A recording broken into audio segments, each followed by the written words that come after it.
आज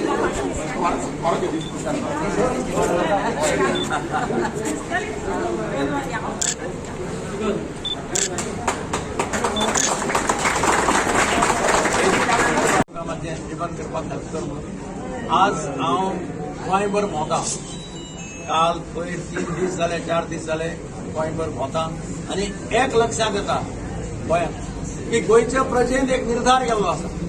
गोंयच्या प्रजेन एक डिसिजन घेतिल्लें आसा आपल्या मनांतल्या मनांत. आनी तें डिसिजन म्हणजे खंयच्याच परिस्थितींत बीजेपीचे सरकार परते गोंयांत सत्तेर हाडप ना हो तो निर्धार आसा. त्या भागांत हांव वता त्या भागांत ते म्हाका सांगतात तूं मुखार वच, तूं घे हातांत आनी गोंय साल्वार कर, नाजाल्यार गोंय काबार जाता सगळ्या दृश्टींतल्यान. ते म्हणटा तुजो कार्यकाल आमी 5 वर्सांचो पळयला. बारीक लोकांचो कार्यकाल, बारीक लोकांचे हातां पयशे घोटाले, मायनिंग चलतालें, ट्रकवाले, बसवाले, टॅक्सीवाले, मोटरसायकलवाले, रिक्षावाले ह्या सगळ्यांच्या हातांत पयसो आशिल्लो. आनी म्हणून म्हजो पिरियड हो period of prosperity. People of Goa prosper during my period. आनी आयचो कार्यकाल 10 वर्सांचो is become a period of poverty.